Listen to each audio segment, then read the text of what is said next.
Fresh off a successful season with Hansi Flick, Barcelona are looking to rejuvenate their team. They're linked to Nico Williams, Marcus Rashford. They just signed Joan Garcia.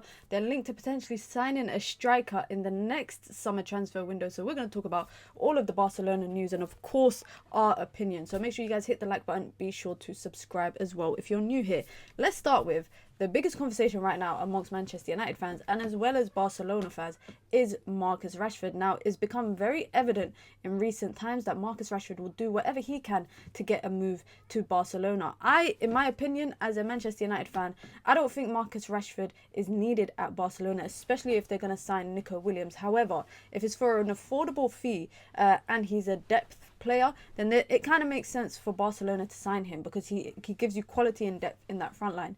You've got the departure expected of Ansu Fati. The fact that Marcus Rashford has now publicly said that he likes and can play in the number 9, and of course Man United fans will be very familiar with the interview he did with Gary Neville a couple of years ago, where he publicly said he does not like to play number 9, not for Manchester United, and how much he struggled to do it potentially for England as well. But he's made it very evident that he will join Barcelona by any means necessary. You know, he's willing to take a pay cut, and the fact that he earns quite a lot, but he's made it clear that he's willing to take a pay cut only to join Barcelona. I don't think the transfer valuation is a hindrance to Barcelona, but I look at it from a objective perspective of trying to understand, you know, do Barcelona need a player like Marcus Rashford? Hypothetically speaking, if they get that Nico Williams deal done, they still have Rafinha, they got Lamine Yamal, they lose Ansu Fati, they got Lewandowski up front, they got Ferran Torres, they got Dani Olmo. Is Marcus Rashford another player that they'll need for their attacking front line? Yes, he offers quality and depth, and, you know, clubs I think should always have more players than less, especially in the front line.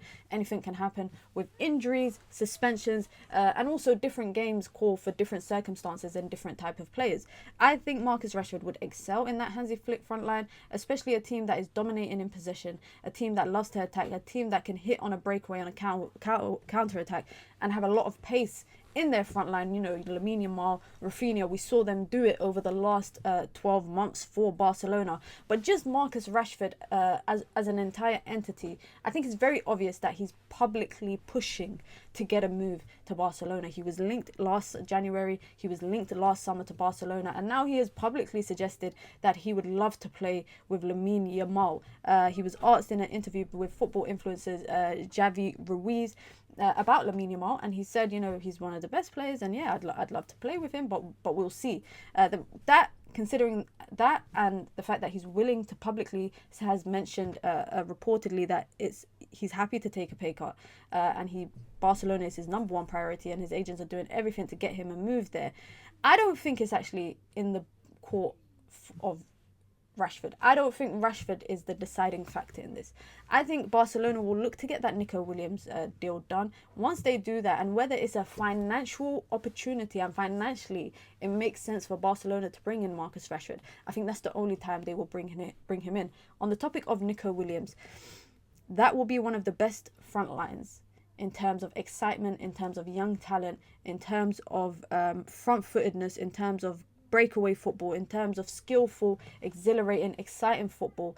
Nico Williams to Barcelona just makes a lot of sense. He was linked there last summer. You know, Rafinha publicly was upset at the fact that fans were posting pictures of, Nico Williams. And he goes on to have an amazing season, but that still doesn't stop Barcelona from signing one of the best young Spanish players in the front line of the national team that do not play for them, and creating that same Spanish partnership between Yamal and Nico Williams in their club. Now, number one, Barcelona are set to beat Bayern Munich potentially to the signing of Nico Williams. Bayern Munich have offered him more financially as a package than Barcelona, but he has given his priority and he's agreed personal terms and he wants to join Barcelona. However, the biggest hurdle is Athletic Club. They're not going to make it easy to sell him, and he's got a release clause, and Barcelona reportedly want to pay slightly more than the release clause, which will give them the opportunity to pay it across a certain amount of years, whereas they want the money completely upfront, whether it's the fact that it's a release clause and financially it will support them to go into the summer transfer window, make the signings that they need to do, but also the fact that Barcelona in the past couple of years have had some financial issues. So they want to ensure their financial safety from getting rid of an asset like Nico Williams. But Nico Williams to Barcelona for me just makes sense. Now, it does beg to question, what does that mean for Rafinha, especially on the left-hand side? Will they alternate between there? I think Dani Olmo is still, in my opinion, a kind of question mark on his longevity at Barcelona and where he fits in long term. Maybe Rafinha will play in the 10, but even then, maybe, you know, it's a very fluid kind of free in the attack that will allow them to just interchange. I genuinely believe as well that Barcelona will sign a striker next year. I think Lewandowski's time is obviously slowly coming to an end. He's still performing at high numbers, but I think that they will look to get a younger striker in. And Ferran Torres offers that depth as well. And if they sign Marcus Rashford, who can play across the 9 as well, then that is quality across every position. Now, another young player that they're linked to, which is very interesting to me because I didn't really have him down as a Barcelona type signing, is Rooney Baghdadi from Copenhagen. Now, I remember him very well from when Manchester United played Copenhagen in the Champions League. And I didn't really think that, you know, Barcelona would look to sign a young talent from outside of their own academy into the first team, to bring in quality and depth, to bring in, you know, ability, to bring in a potential star. Now, if it's for the right price, and actually it's a free transfer that he could leave on because he's a free agent, it makes sense, and that will give them another right wing option behind Lamine Yamal. And we know that Lamine Yamal has played so much football, but it's also important for me that, you know, if Barcelona go out and, you know, are signing players in the summer transfer window, is that they don't forget the depth that they need in the backline. Christensen, I think, doesn't really have a future there at the club. And I also don't think Araujo long term is an answer for them in the backline. Joan Garcia is probably a great signing that they've made. That's, you know, a position that they've addressed in terms of Ter Stegen and Szczesny. You know, Szczesny this season quite underwhelming in some games, but Joan Garcia comfortably a great signing. You know, probably one of the best goalkeepers that was available on the market for a reasonable fee of 25 million euros. It just makes sense. But I think that, you know, Barcelona shouldn't focus too much and too heavily on their front line and neglect the back line and the defense. Depending on all the outgoings as well, you know, we already know Ansu Fati could leave. Araujo has been linked to leaving as well.